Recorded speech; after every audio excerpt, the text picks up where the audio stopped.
오늘 성경 본문 말씀은 요한복음 6장 60절에서 마지막 71절 말씀입니다. 오늘 본문을 중심으로 떠난 자와 남은 자에 대해서 말씀을 드리겠습니다. 요한복음 6장 60절 말씀부터입니다. 제자 중 여럿이 듣고 말하되 이 말씀은 어렵도다. 누가 들을 수 있느냐 한데 예수께서 스스로 제자들이 이 말씀에 대하여 수군거리는 줄 아시고 이르시되 이 말이 너희에게 걸림이 되느냐? 그러면 너희는 인자가 이전에 있던 것으로 올라가는 것을 본다면 어떻게 하겠느냐? 살리는 것은 영이니 육은 무익하니라. 내가 너희에게 이른 말은 영이요 생명이라. 그러나 너희 중에 믿지 아니하는 자들이 있느니라 하시니 이는 예수께서 믿지 아니하는 자들이 누구며 자기를 팔 자가 누구인지 처음부터 아심이르라. 또 이르시되 그러므로 전에 너희에게 말하기를 내 아버지께서 오게 하여 주지 아니하시면 누구든지 내게 올 수 없다 하였노라 하시니 그때부터 그의 제자 중에서 많은 사람이 떠나가고 다시 그와 함께 다니지 아니하더라. 예수께서 12 제자에게 이르시되 너희도 가려느냐? 시몬 베드로가 대답하여 이르되 영생의 말씀이 주께 있사오니 우리가 누구에게로 가오리까? 우리가 주는 하나님의 거룩하신 자이신 줄 믿고 알았사옵나이다. 예수께서 대답하시되 내가 너희 12를 택하지 아니하였느냐? 그러나 너희 중에 한 사람은 마귀니라 하시니 이 말씀은 가룟 시몬의 아들 유다를 가리키심이라. 그는 12 중에 하나로 예수를 팔 자라라. 아멘. 우리는 요한복음 제일 긴 이 6장 드디어 마지막 시간을 맞습니다. 71절까지나 있는 긴 요한복음을 무려 6번에 걸쳐서 10월 1일부터 오늘까지 설교를 하게 됩니다. 자, 이 회당에서의 유대 회당에서의 강화, 가버나움에서의 이것은 예수님 공생애의 한 중반기에 있었던 내용들이죠. 여기에서의 출발 이야기는 간단한 거죠. 오병이어의 표적 사건을 가지고 계속 이야기를 예수님께서 풀어서 그 내용들을 전하는 거 아니겠어요? 그 내용은 단순한 거지요. 세상의 떡과 생명의 영생의 떡에 대한 이 두 가지를 계속 비교해서 이야기하고 있는 것이 6장 전체의 내용이라고 하겠습니다. 너희는 무엇을 추구하고 있느냐? 세상의 떡이냐? 생명의 떡이냐? 하는 이 문제를 6장 71절의 내용 전체에서 연결해서 말씀을 하고 있는 것입니다. 이 생명의 떡이라고 하는 것은 우리 사람의 노력으로 우리의 어떤 자격이 있어서 얻어먹게 되는 게 아니다. 은혜로 되는 것이다 하는 것을 이제 설명을 하는 것이죠. 예수님께서는 그래서 이 생명의 떡, 영생의 떡에 대해 이야기하시면서 내가 생명의 떡이다. 내가 하늘로서 내려온 빵이다. 이 이야기를 하니까 제자들이 또 유대의 많은 지도자들이 나서부터 모태 신앙인들인 이 유대인들이 도저히 잘 받아들이지 못한다는 것입니다. 거기서 한술 더 나가서 예수님께서는 또 낯설게 하기 기법에 요즘에 많이 쓰는 문학적인 기법 내 살을 먹고 내 피를 마셔야 된다. 이런 이야기를 끔찍하게 하고 계십니다. 그냥 굉장히 고상하게 내가 십자가에서 죽을 텐데 내 몸이 찢겨지고 또 내가 피를 흘리고 그것이 우리 죄를 용서하고 뭐 이렇게 하면 얼마나 자연스럽고 좋겠어요. 근데 사람들은 이렇게 말하면 귓전으로 흘려듣죠. 그 얘기구나. 십자가 뻔한 얘기를 합니다. 그래서 이것을 딱 문학적인 입장에서도 뭔가 조금 생생하게 또 다른 측면에서 하면 지 살을 뜯어 먹어야 된다고 갈아서 씹어 먹고 피를 마시고 해야 소화가 되고 그 사람의 몸이 된다고? 저 따위로 표현을 해? 하게 예수님은 일부러 사람들에게 그냥 평범하게 일상적으로 그냥 늘 아는 것 속에 묻어가려고 하는 것들을 자꾸 일깨우면서 이런 표현들을 의도적으로 하고 계시는 것입니다. 자, 우리가 조금 더 보기로 하죠. 60절에 이러니까 제자들 중에 여럿이 듣고 말하되, 뭐 처음 나온 사람이 아니고 제자들 중에, 물론 이 제자라고 하는 것은 12제자만을 말하는 것은 아닙니다. 뒷부분은 이제 12제자 이야기가 나오지만요, 많은 이제 제자들이 따르고 있죠. 여러 명이, 대다수의 이제 여론들이 그렇다는 겁니다. 설교 너무 어려워, 너무 지루하지 않니? 저거 하나 가지고 6번이나 설교를 해. 지겹지도 않아? 근데 이렇게 이야기를 한다는 거죠. 여럿이 듣고 말하는데 이 말은 어렵도다.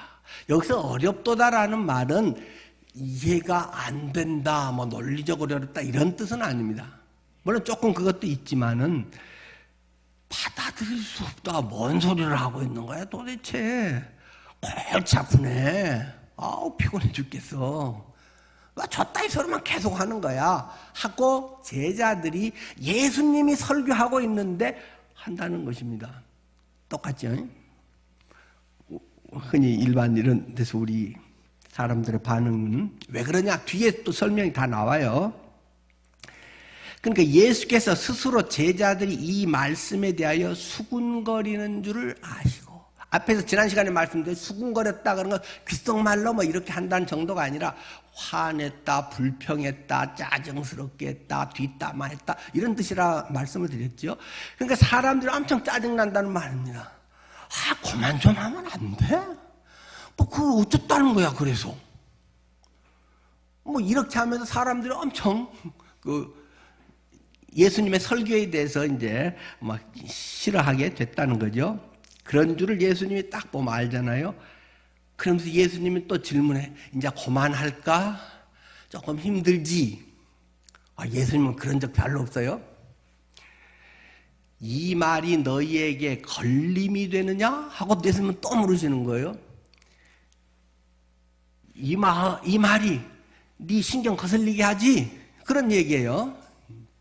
네 이거 하니까 엄청 스트레스 받지? 이 말 하니까 엄청 피곤하지? 무슨 노래도 있더라고요. 막 진성이가 내 인생에 태클을 걸지 마, 뭐 그런 노래도 있잖아요. 여기서 걸린 또 이게 태클을 걸다 그런 말이잖아요. 내가 지금 이렇게 쭉 이야기하면서 뭐 생명의 떡, 내 살을 먹고 피를 마시고 이게 네 생각하고 네 신앙생활에 태클을 걸고 있는 거냐 내가 지금? 그러면서 예수님이 지금 질문을 하고 있는 거죠. 인간의 존재성, 본능에 의해서 인간은 한계성이 있고 죄성이 있기 때문에 하나님의 말씀을 그대로 순수하게 받아들이기가 참 어려운 것입니다. 왜요? 자기 이성, 자기 경험들이 있기 때문에 나름대로 한 가닥 뭘 배우고 알고 자기 논리의 체계로 한데 성경이 그게 다 맞나요? 그게 다 들어오나요? 안 된단 말입니다. 말 같지도 않은 소리도 있고 이해도 안 되는 것도 있고 무슨 부활이 어쩌고 뭐 승천이 어떠고 동정녀 탄생이 어떠고 그게 무슨 이해가 되나요? 그냥 믿어졌던 거지. 우리로서는 논리로 설명이 되는 게 아닙니다. 또 인간은 죄성이 있기 때문에 하나님의 진리와 생명과 말씀을 그대로 그렇구나, 내가 이렇게 생각이 짧았구나, 나는 이렇게 부족한 거구나 한다는 것보다는 뭔가 나도 알고 뭐 한다는 걸 보이고 싶고 자기 지식을 자꾸 말하고 싶은 게 본능이잖아요. 나이 든 분들의 그 대화의 특징이 있습니다. 서로가 말하려고 한다는 특징이 있습니다. 근데 왜 그런가 하면 여러 가지 이유도 있지만 이제 나름대로 다 아는 게 많아서 그런 것도 있고, 근데 또 중요한 걸 제가 가만히 봤더니 빨리 말 안 하면 잊어먹어요. 내가 뭔 말 하려고 했는데 그때 내가 그 말 했어야 되는데 근데 좀 지나고 나면 뭔 말 하려고 했더라 하고 잊어먹기 전에 말하려고 막 나이 든 사람들은 빨리 막 누가 뭔 말 하든 별로 잘 안 듣고 자기 이야기 준비했다가 막 하는 특징이 대체로 있습니다. 근데 그 이야기가 바로 제 이야기더라고요. 제가 이야기를 그렇게 많이 하고 뭘 하려고 하는 게 내 모습이네 하는 것을 자주 느끼고 있습니다. 자, 어쨌든 우리의 그 죄성이라고 하는 것은 하나님의 말씀이 그대로 거지것대로 순수하게 잘 받아들여지지 않습니다.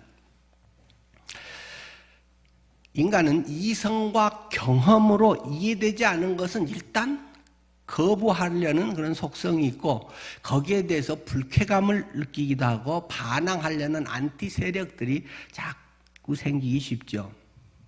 자기의 기대만큼 자기 원하는 쪽으로 가지 않으면 실망하고 탈퇴해버리고 뒤에서 쏙닥거리면 뭔가의 반대 세력을 만드는 것이 뭐 어디에나 사람들 모인 데는 다 있다는 말입니다. 자, 그래서 예수님께서 그 수군거림을 하시고, 이 말이 너희에게 걸림이 되느냐? 잘 안 넘어가지? 뭔가 자꾸 마음속에 막 튕기고 싶은 마음이 있지? 짜증나지? 그런 이제 말씀을 하시는 거예요. 그러면서 62절에 가면 또 뭐 모를 소리를 또 하는 거예요. 그러면 너희는 인자가 이전에 있던 곳으로 올라가는 것을 본다면 어떻게 하겠느냐? 갑자기 보이는 것도 모르겠는데 무슨 부활 승천 이야기를 하고 있는 거죠. 내가 부활 승천하는 걸 보면 니들이 어쩔래? 니들의 이성으로 논리로 뭐 이렇게 되는 거하고 그런 것을 전혀 뛰어넘는 그런 영역에 부활 승천의 이런 영역인데 그걸 보면 또 뭐라고 할래? 그건 니들이 믿을래? 이제 이런 식의 표현을 하는 거죠. 그러면서 굉장히 중요한 말씀을 하십니다. 6절의 말씀입니다. 살리는 것은 영이니 육은 무익하니라. 내가 너희에게 이른 말은 영이요 생명이라. 살리는 것은 영이다, 성령이다. 육은 무익하니라. 육이라고 하는 이 인간의 이성과 본능으로는 이 영의 말씀을 깨닫기가 어렵다, 이런 정도의 말이 아니고 전혀 할 수 없다. 인간의 이성과 경험과 논리와 지식에 의해서는 이 영의 말을 단 1%도 이해할 수가, 알 수가 없는 것이다. 이거 완전 무익한 것이다. 전혀 상관이 없다. 그 말씀을 예수님은 대조적으로 하고 있어요. 왜? 그것은 영의 문제니까. 영의 문제를 인간의 지식과 판단과 지정의와 경험과 이런 것에 의해서는 전혀 상관이 없다. 뭐 늘 이야기하죠. 뭐 사람들 흔한 이야기지만 우리 인간 사회에서도 뭐 어디 서로 모이고 하면 내 출신이 뭐야, 어떻게, 뭐 나는 어디를 졸업하고 어디서 뭐 직장을 다니고 어디서 얼마를 벌고 이 옷은 패션이 어떻고 머리를 어디서 어떻게 했는데 이쁘고 뭐 이런 얘기 하지만 병원에 가면 대화의 내용과 상대가 완전히 다릅니다. 의사 앞에 가서 내가 청담동에서 머리를 했는데 어때요? 이런 거 말하는 사람 한 명도 없습니다. 저 여가 소화가 안 되는데요. 보이지도 않는 거, 자기 속에 있는 그런 이야기를 의사한테 하고, 그래요? 그러면 여기 갤럭시로 찍어봅시다 그랬나요? 저기 가서 MRI를 한번 찍어보십시오. 우리 인간을 보이는 것과는 전혀 다른 세계, 내면의 세계, 전혀 다른 거를 딱 찍어가지고, 여기가 이렇게 저렇게? 당신 CT상에 이런 건데 지금 굉장히 당신은 위중한 위험한 상태입니다. 이 장기는 신경이 별로 없어서 모르지 발견이 됐을 때는 벌써 중기 말기입니다. 깜짝 놀라는 사람이 생기잖아요. 똑같은 우리 인간의 몸, 우리 이것만 하더라도 대상에 따라서, 직장에 따라서 뭐 능력이 어떻고 저쩌고 거기서는 그런 얘기인데 의사 앞에 가면 아무 소용이 없단 말입니다. 하물며 영이신 하나님 앞에서 우리가 무엇을 하고 알고 어떤 것이 그거 1%라도 그게 상관이 있겠습니까? 그런 것이 전혀 상관이 없습니다. 우리가 하나님의 말씀을 깨닫는 것도 1%도 지식으로 깨달을 수 있는 게 아닙니다. 논리로는 충분히 이해를 합니다. 왜? 그러라고 성경을 써놓고 성경이 번역되어 있는 거니까요. 그러나 그것이 진짜로 내 영을 깨우고 죽어있는 내 영이 살아나고 내 죄의 근원적인 문제가 해결되고 내가 새 생명을 얻고 하는 것은 이 종교적 지식을 포함해서 이런 것과는 전혀 상관이 없는 것입니다. 늘 말씀드리면 그건 좋은 계기가 될 수 있다. 인간 혼이라고 하는 것에서의 한계성은 그런 것에 대한 그것이 아무리 뛰어나도 그 자체 진리 자체를 깨달을 수는 없는 것이지만 목마르다. 내가 이렇게 많이 공부하고 이렇게 많은 책을 보고 지금까지 이렇게 살았는데도 뭔가 이게 다 아닌 것 같아. 뭔가가 있긴 있는데 이 뭔가 이렇게 인생에 중요한 목적이 있고 근데 뭔가에 내 마음에 이런 공허함이 있어. 이것으로는 채워지지 않은 뭐가 있네. 뭔가가 있긴 있는 것 같아. 그게 뭘까? 근데 그런 게 구도자의 자세잖아요.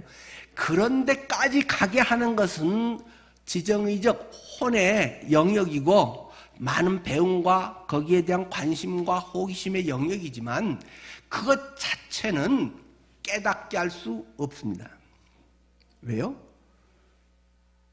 살리는 것은 영이니 영은 영으로 아는 것이기 때문에 영적인 것으로 깨닫고 경험되는 것이지 설교로 설명을 잘해서 안 되는 것입니다. 제가 아무리 열심히 힘써 설교를 한다고 그것 자체가 여러분을 거듭나게 하고 여러분이 하나님의 자녀가 되는 생명을 주는 것은 아닙니다. 그렇게 가까이 갈 수 있고 내가 이건 아니었네? 나는 이건 줄 알았더니 다른 부분이 있구나. 또는 내가 미처 그렇게 난 된 걸로 착각했는데 아니었나 봐?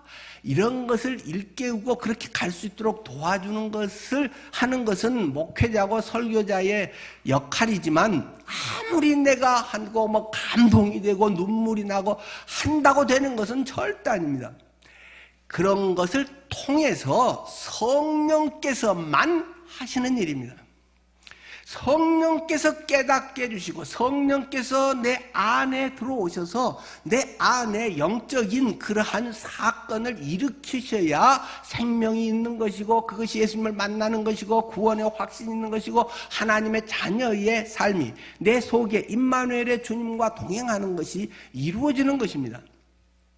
그렇기 때문에 예수님은 뻔히 알기 때문에 니들이 뭐 아무리 하고 막 따르고 환영을 하고 난리를 해도 그건 아니야. 육은 무익한 거야. 육으로는 전혀 불가능한 것이야. 살리는 것은 영이다 라고 이런 얘기를 하셨어요. 내가 너희에게 이르는 말은 좋은 종교의 지식 또는 뭐 격려의 말, 너희들을 뭐 어루만지는 말 이런 거 말고 영이요 생명이다. 물론 이제 영이요 생명이 그런 어루만지기도 하고 회복과 격려가 되지요.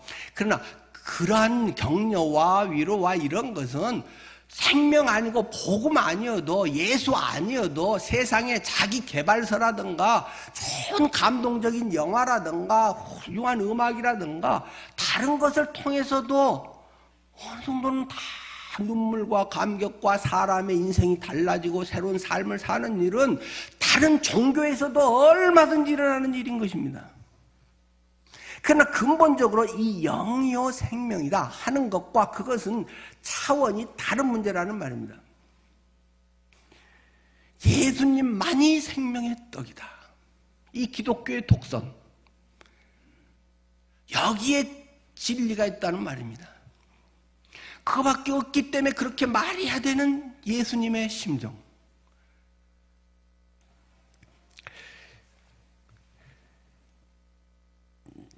예수님의 말씀은 세상적이고 육신적인 말이 아닌 영의 말씀이다. 그래서 깨닫지 못하는 것은 당연한 것이다.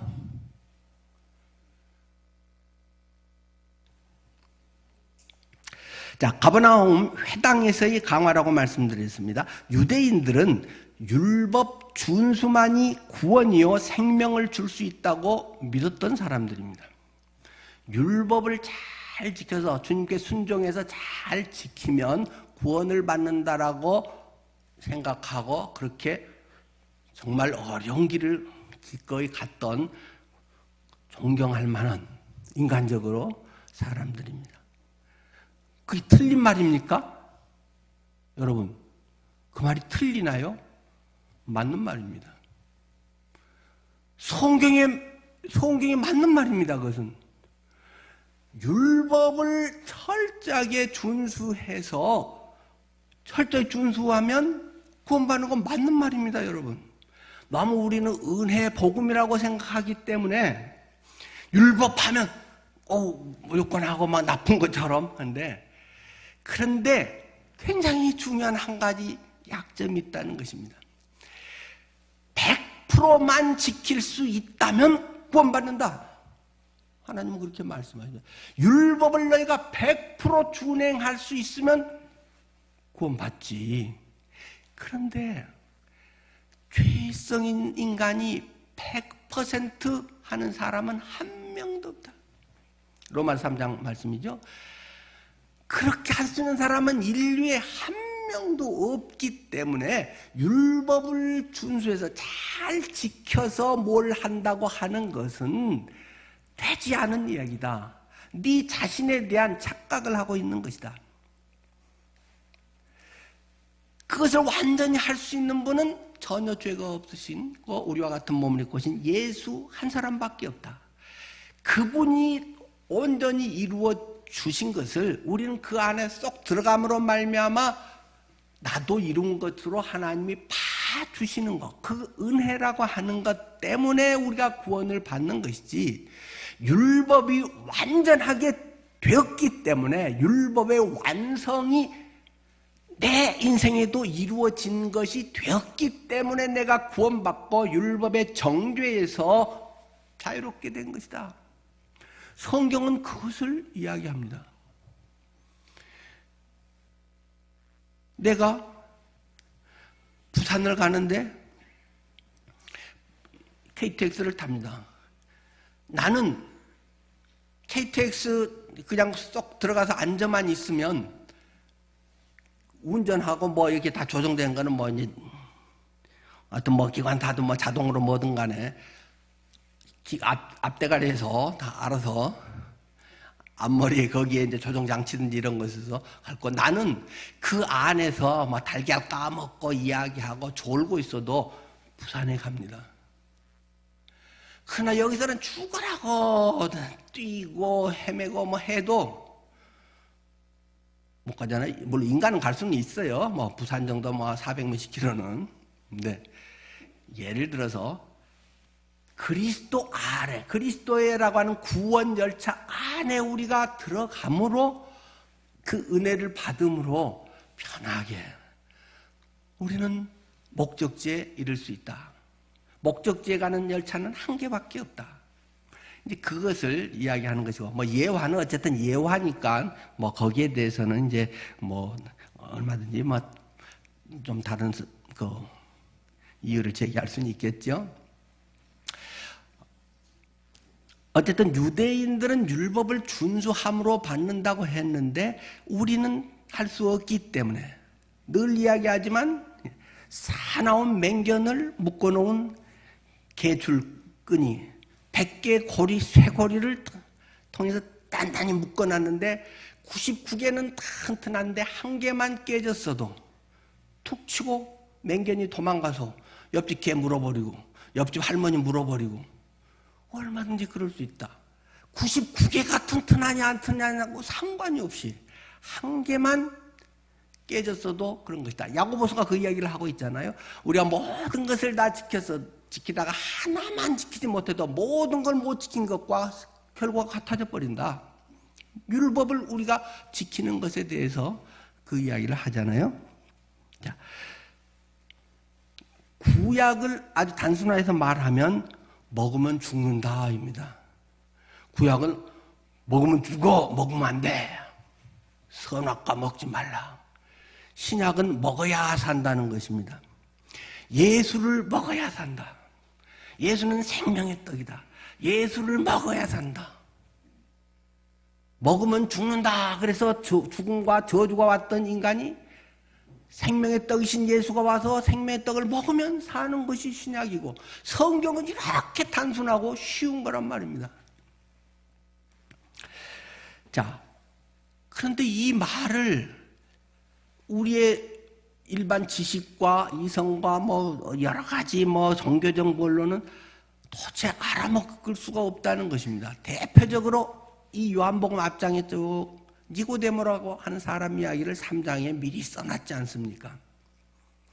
그 사람은 엄청 학식이 높은 사람이다. 국회의원이다. 부자다. 그 사람은 모태 신앙인이었다. 지금도 굉장히 신앙이 좋아서 국회의원으로서 그 사내들은 공회 거기에서 잘하고 있는 성경 딸딸딸 외우는 사람이다. 그런데 그가 뭔가 종교라고 하는 이렇게 했는데도 뭔가가 아닌 것 같으네, 뭔가가 빈 것 같으네 해서 밤에 예수님을 찾아왔더라. 그 예수님과 대화를 나누는 가운데 예수님께서 거듭나야 한다, 이 말씀을 하니까 그가 완전 웃긴 얘기를 하더라는 것입니다. 내가 이렇게 늙었는데 어떻게 엄마 뱃속에 들어갔다가 나와야 한단 말입니까? 유치원생 같은 얘기를 하고 있잖아요. 예수님께서 네가 유대인의 지도자면서 요 정도 수준의 이야기밖에 못하고 있냐? 육으로 난 것은 육이요, 영으로 난 것은 영이다. 육체와 육이라고 하는 건 몸뿐만 아니라 지금 이제 지정의 혼과 이런 것을 다 우리의 학식, 경험 다 포함하는 거죠. 그것으로 난 건 육이고 영으로 난 것은 영이다. 물과 성령으로 나지 아니하면 하나님의 나라에 들어갈 수 없느니라. 뭔 말인 줄 알겠냐? 우리 둥절. 그러니까 예수님이 그 유명한 구절을 말씀하셨다고 했잖아요. 하나님이 세상을 이처럼 사랑하사 독생자를 주셨으니 이는 그를 믿는 자마다 멸망치 않고 영생을 얻게 하려 하심이니라. 근데도 못 알아먹고 그냥 저녁에 집에 갔어요. 예수님을 영접하지 못하고 구원받지 못하고. 근데 나중에 십자가 사건 때 이제 돌아온 거를 저 끝에서 복음서 끝에서 이야기하잖아요. 예수님이 직접 말씀하셨는데도 못 알아먹는다는 말씀입니다. 우리 영이신 하나님의 말씀을 영적 존재인 영을 가진 내가 영과 영으로 만나야 되는데, 영과 영의 언어가 통해야 되는데, 영적인 생명이 흘러가야 되는 것인데, 도대체 종교적이고 혼적이고 인간적이고 논리와 경험, 지식의 세계에 있는 것은 도저히 알아먹을 수가 없다. 질문을 한번 하겠습니다. 내가 하나님의 말씀을, 이 생명의 말씀을 들었는데 알 것 같기도 하고 모를 것 같기도 한 분 계시죠? 그럴 때 있잖아요. 그건 아는 건가요? 모르는 건가요? 제가 뭐라고 하니까 오늘의 교회 담임하셨다가 돌아가신 하용조 목사님이 이 요한복음 2대목 설교하면서 확실하게 그 얘기를 하대요. 뭔가 하나님 말씀을 듣고 알 것 같기도 하고 모를 것 같은 사람은 그 사람 모르는 거다.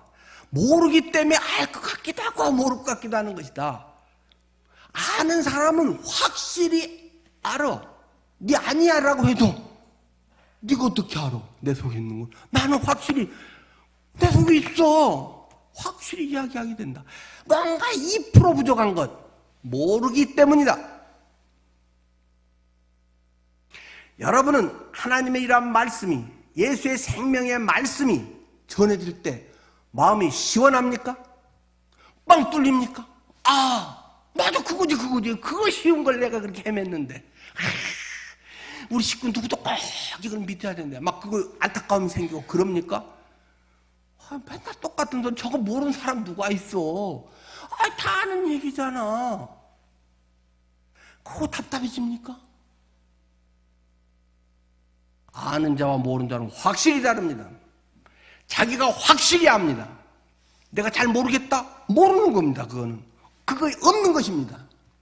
물론 늘 조금 꼬리를 붙입니다마는 그렇게 하고도 영적으로 그냥 너무 무관심하고 별로 주님에 대해서는 안 하고 그냥 습관적으로 교회 생활하고 종교적으로만 열심히고 이런 사람들은 영적 식물인간이기 때문에 그런 것 같기도 하고 아닌 것 같기도 하고 언젠가 한두 번은 그래도 감사와 기쁨과 뭔가 있었는데 그랬던 것 같기도 하고 이런 사람들이 아주 드물게 있을 수는 있지만 거의 대부분은 없기 때문에 모르는 것입니다.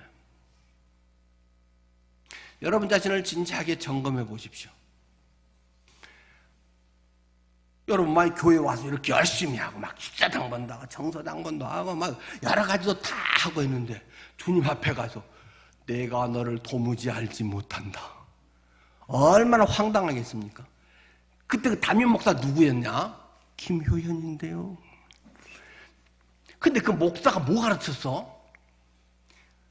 세상에서 재밌게 잘 살라고 막 이렇게 하나님 복 주신다고 그렇게 가르쳤냐? 이거 못된 놈의 자식이네 그거. 아마 저 뺨싸대기 때리고 저는 막 난리 나겠죠. 일단 저는 확실하게 여러분에게 증거합니다.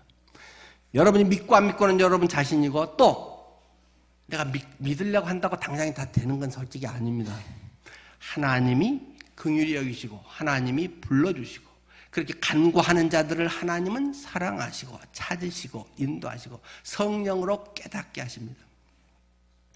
제가 이 설교를 딱 준비를 해놨는데 어제 그 강봉기 목사님이 카톡으로 이런 걸 보내셨더라고요. 강봉기 목사님 아마 우리 교회 한 20, 30년 된 분들은 기억하실 거예요. 우리 김용호 목사님과도 아주 친하시고 우리 교회 부흥 사경에도 한 2번 정도 강사로 오셔서 또 하셨고 그 복음에 대해서 아주 잘 전하신 분이죠. 참 인격적으로도 훌륭하신 그런 분인데 가끔 글을 쓰면 이제 이렇게 하나씩 보내오십니다. 오늘은 저희 어머님 이야기를 좀 드릴까 합니다. 주일 학교에 다니는 저 때문에 교회에 다니시게 된 어머니는 시작부터 열심히셨습니다. 늘 새벽 기도에 나가셨습니다. 교회 중요한 직분은 두루 맡아 봉사했습니다. 교회 출석 20년쯤 무렵이었습니다. 교회 안에 분쟁이 생겼는데 어느 편에도 가담할 수 없는 입장이라 교회에 출석을 하지 못하고 있었습니다. 어머니께서 인도하셨던 몇 분들도 자연히 교회에 다니지 않게 되었습니다. 그렇게 되자 어머님은 두려움에 사로잡히게 되었습니다. 이러다가 내가 하나님께 벌받고 지옥 가는 것은 아닐까? 무척 괴로웠습니다. 그렇다고 교회의 내분에 끼어드는 것은 너무 싫었습니다. 두려움과 번민 중에 주님께 부르짖곤 했습니다. 어느 날도 간구하며 성경을 읽고 있는데 하나님께서 갑자기 영적 눈을 열어주셨습니다. 로마서 4장 4, 5절이었습니다. 일하는 자에게는 그 싹이 은혜로 여겨지지 아니하고 보수로 여겨지거니와 이 일을 아니할지라도 경건하지 아니한 자를 의롭다 하시는 이를 믿는 자에게는 그의 믿음을 의로 여기시나니 라는 말씀이 확 비춰졌습니다. 맞습니다. 일한 사람이 품삯을 받는 것은 당연한 것입니다. 그것은 은혜가 아닙니다. 그런데 하나님은 이 일을 안 한 사람, 게다가 경건치 않은 사람을 의롭다 보신다는 것입니다. 하나님은 이 말씀으로 어머니의 눈을 활짝 뜨게 해주셨습니다. 자유와 해방의 감격을 누리게 해주셨습니다. 초등학교만 나오면 어머니가 국어 선생인 아들에게 난생 처음 편지를 보내주셨습니다. 문법은 하여튼 그렇고 구원 간증 내용은 분명했습니다. 그런데 저는 저 로마서 4장 4, 5절 말씀이 어떻게 해서 어머니의 인생을 바꿔놓았는지 전혀 이해가 되지 않았습니다. 그래서 로마서 8장까지 읽고 또 읽었습니다. 참 뜻을 깨달을 수가 없었습니다. 2년 후에 저 또한 하나님께 무릎을 꿇고 부르짖으며 성경을 읽었습니다. 하나님께서 제 영혼의 눈을 뜨게 해주시고 저를 구원해 주신 그날 이 말씀은 바로 제 말씀이 되었습니다. 일할 것이 없는 죄인인 제가 오직 믿음으로 하나님께 의로 여기심을 받은 사람이 되었다. 이 말씀으로 저도 참 행복자가 되었습니다. 뭐 들으신 그대로 아들이 주일학교 교회 나가니까 그 엄마도 교회 이제 그 뒤로 나가게 됐다는 거죠. 20년간은 교회에서 뭐 회장도 하고 두루두루 뭐 집사님하고 다 거쳐서 열심히 했는데 교회 안에 분쟁이 생겨가지고 이제 편이 갈라져서 이쪽 편도 못 들고 저쪽 편도 못 들고 하다가 교회를 안 나가니까 야, 나 이러다가 하나님이 떨어지는 거 아니야? 지옥 가는 거 아니야? 하는 마음이 덜컥 들었다는 거죠. 그랬는데 로마서 이 4장 4절 5절 말씀을 읽는데 일한 사람은 월급 받는 것을 은혜로 여기지 않고 당연하게 여긴다. 일했으니까 월급 줘야지. 월급 받으면 당연한 내 노력의 대가로 받는데 일을 안 했는데도 경건치 않는데도 월급을 줬다. 돈을 생활비를 줬다. 이것이 은혜다. 주님께서는 내가 뭐 노력을 하고 뭘 어떻게 해서 그걸 보고 구원받을 만하구나, 사다리 높이까지 잘 올라왔구나, 그런 것 아니고 전혀 그것이 없는데도 죄만 짓고 있었는데도 우리가 아직 죄인일 때 그리스도께서 우리를 위하여 대신 죽으심으로 말미암아 나는 죄인일 때에 주님이 나를 위해서 했네라는 게 초등학교밖에 안 나오신 어머니가 그 말씀이 딱 깨달아졌다는 것입니다. 확 믿어져 버렸다는 것입니다. 그리고 너무 좋아가지고 이 아들에게 편지를 막 문법도 막 틀리면 편지를 썼다는 거죠. 강봉기 목사님은 서울대 국문과를 졸업했습니다. 그 사모님도 서울대를 졸업했습니다.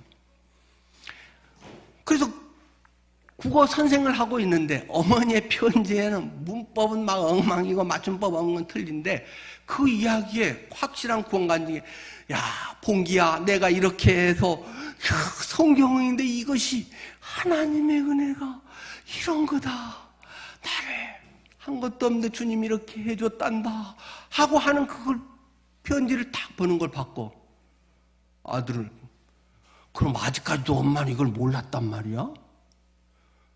성경에 있는 말이고 성경 공부할 때 뻔히 나오는 말이고 예수님이 은혜로 우리를 구원하시고 우리는 죄 지었고 한 것도 없는데 했다는 거 이거 뻔한 이야기고 강봉기 목사님 자신도 20몇 년째 예수님을 믿고 있고 머리 좋고 뭐 교사도 하고 잘 하고 있는 사람인데 근데 엄마의 이 편지에는 뭔가 있는 것 같아.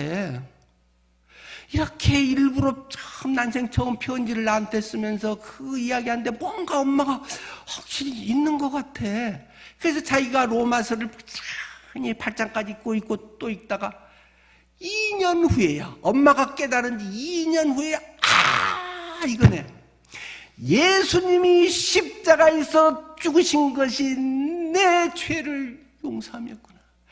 하나님 앞에 내가 참으로 죄인인데 조금 모범생이고 뭘 건덕지가 있어서 뭘 내세울 게 있고 뭐가 있는 줄 아는데 나는 완전히 주님 앞에 철저히 죄인인 나를 위해서 예수 그리스도의 그 십자가 사건이 나를 완전히 구원해 주셨구나. 내가 한 게 1%도 있는 게 아니고 전혀 없이 오히려 더 위선자인데 주님의 은혜가 주님이 완전히 나를 이렇게 살아가셔서 해놓고 20몇 년을 예수 믿고 교회에서 뭐 이제 앞에 리더를 한다고 하고 있는 내가 맹인이었구나 하는 걸 깨달았다라는 그 말입니다. 뭐 이미 읽을 때 다 아셨죠. 20년을 예수 믿고 20년을 열심히 봉사해도 영은 영이기 때문에 깨닫지 못한 사람들이 있습니다. 허다합니다. 저는 얼마 전부터 여러분의 1부 예배 때도 말씀을 드렸고 2부 예배 때도 말씀을 드렸습니다. 내가 설교할 때 많은 사람이 내 설교에 귀양 기울여도 괜찮습니다.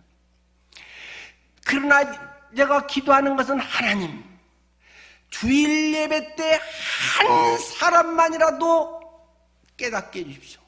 한 사람만이라도 영의 눈이 열리게 해주옵소서. 한 사람만이라도 그가 예수 그리스도를 진정으로 만날 수 있게 해주십시오. 제 기도입니다. 오늘 여기에 많은 분들이 앉아 계시지만 이 중에 한 사람만이라도 이 말씀이 여러분의 영혼을 시원케 하기를 바랍니다. 여러분의 뭔가 조금 부족한 것 같은 그것이 성령께서 여러분의 마음을 주관해 주시고 여러분 속에 강권적으로 역사해 주셔서 그리스도의 사랑이 우리를 강권하시는도다. 한 사람이 모든 사람을 대신하여 죽었은즉 모든 사람이 죽은 것이다. 내가 예수와 함께 죽었고 예수 부활 때 내가 살아났다는 이 사실이 기독교에 막연한 교리가 아니라 여러분의 생명을 살리는 영이요 생명의 메시지입니다.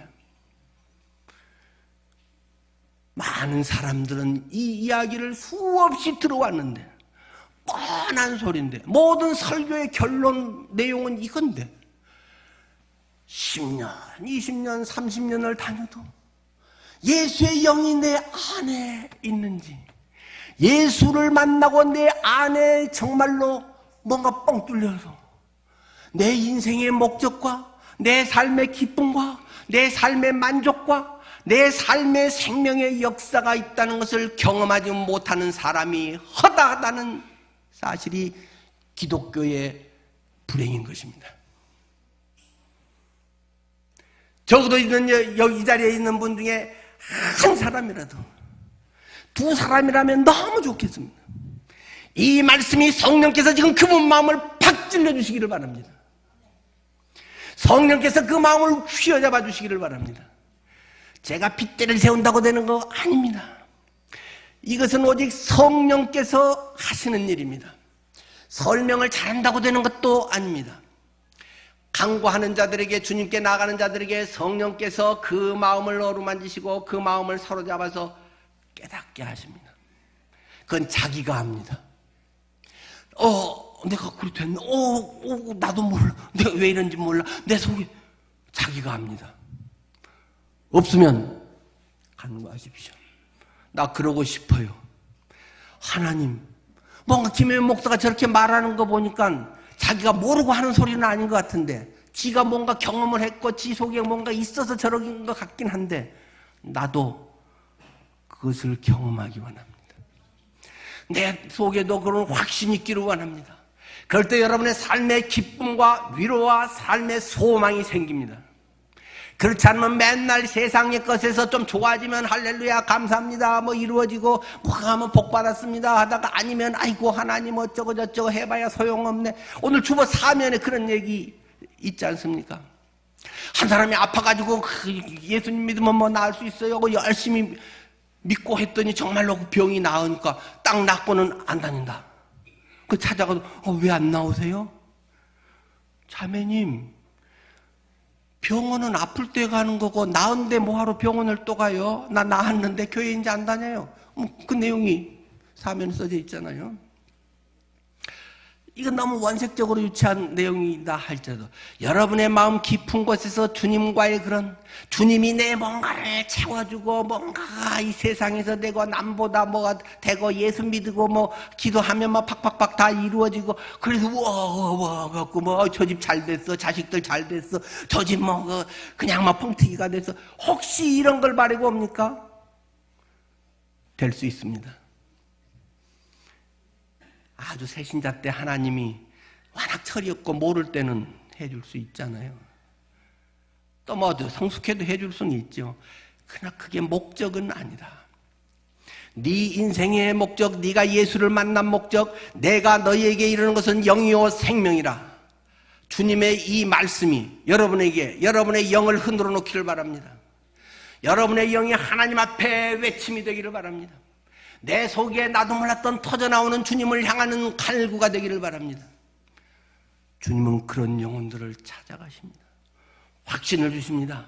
과거에 뭔가 감동과 그런 것이 있었지만 어느 순간부터 그런 것이 희미해져 버리고 세속화돼 버리고 그냥 남들 사는 것처럼 종교인이 돼서 그냥 기본적인 것만 하고 있는 사람의 새로운 생명의 역사를 하나님은 일으켜 주십니다.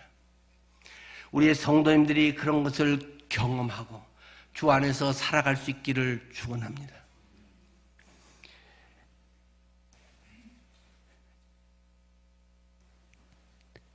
(66절에) 이런 기가 막힌 설교를 했더니 결과가 어땠냐?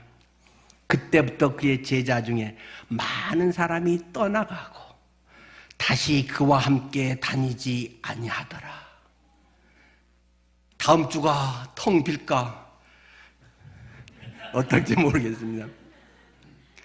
예수님같이 파워있게 설교했으면 텅 비어야 되는데 시원찮게 설교를 해서 다음 주가 또 찰난지 모르겠습니다. 여기에 오신 분들이 다 이것이 경험되고 깨달아지고 이미 오래전부터 그런 분들이 사실 많이 계시지요. 이미 그렇게 해서 되신 분들이 많이 있고, 그런 분들 맞아, 저거야. 내가 그렇게 하는데 왜 내가 다른 것에 연연했지? 내가 왜 이런 것, 눈에 보이는 이런 것들 때문에 실망하고 낙심했지? 그런 분들이 새 힘을 얻고 다시 일어서기를 간절히 바랍니다. 예수님이 설교해도 대부분 떠나버린다는 말입니다. 잠깐만 떠나면 좋겠는데 다시 그와 함께 다니지 아니하노라.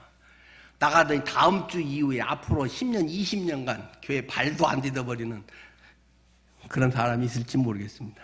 뭐 딴 교회라도 가면 돼요. 또 예수님만 떠나지 마시고. 그러니까 예수님께서 그것을 보시면서 저자 직강의 이 설교를 듣고 예수님의 말씀을 하면 다 홀랑반할 줄 알았는데 다 아이고 밥 때 되면 밥이나 주지 내 기도한 거나 채워주지. 그래서 싹 가버리니까 이제 12명만 덩그렇게 남아서 예수님이 니들도 갈래? 예수께서 12제자에게 이르시되 너희도 가려느냐? 니들도 갈래?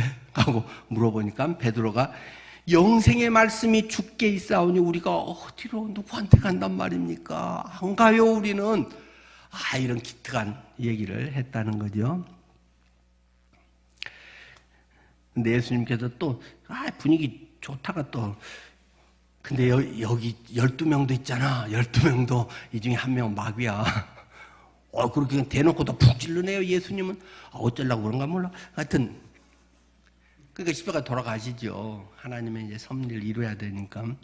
마귀라고 하는 것은 무엇입니까? 마귀가 뭐 현생을 해서 그런 말은 아니고 마귀에 사로잡힌 앞잡이다. 가룟 마을에 사는 그 애비 이름은 시몬인데 그 시몬의 아들인 유다가 12명 중에 이게 제 재무 맡아서 있는데 이게 돈 관리하는데 걔가 마귀야. 예수님은 이렇게 얘기해도 되는 겁니까? 제가 강대상에서 누구 집사님 마귀 막 이렇게 이야기하는 거 앞으로 당신 뭐 돌아먹고 어떻게 막 한다면 인격적으로 그럴 수 있어. 목사님이 뒤에서 기도하면서 온유하게 조용히 기도하다가 불러가지고 밥 사주면서 어루만지면서 하셔야 목사님이지. 뭐 그럴 것 같아요. 근데 예수님은 별로 그러지 않아요. 대부분의 성경에 복음서 읽으면 대부분 다 그래요. 물론 잘하실 때 아주 섬세하게 하실 때도 있지만요. 여러분의 신앙관을 점검할 수 있기를 바랍니다. 오늘 설교가 어려웠습니까? 이 말씀이 어렵도다. 오늘도 왜 이렇게 길게 하는 거야? 나는 어떤 믿음의 사람일까요? 복음 앞에서, 영의 말씀에, 진리 앞에서 떠난 자 자리에 있습니까? 남은 자의 자리에 있습니까? 떠날랍니까? 주님께 있을랍니까? 늘 푸른 교회는 떠나도 됩니다. 뭐 굳이 이사를 가고 이민을 가는데 어떻게 여기 계속 나올 수 있겠어요? 주님은 결코 떠나면 안 됩니다. 내 기대치에 상관없이 주님은 항상 옳습니다. 주님은 자신을 찢어 죽이며 나를 사랑한, 너무너무 나를 사랑하시는 분이라는 이 전제가 모든 것에 깔려있는 것을 기억해야 됩니다. 여러분들의 삶이 끝까지 남은 자로서 주님을 찬양할 수 있는 성도님들 되기를 축원합니다. 기도하겠습니다.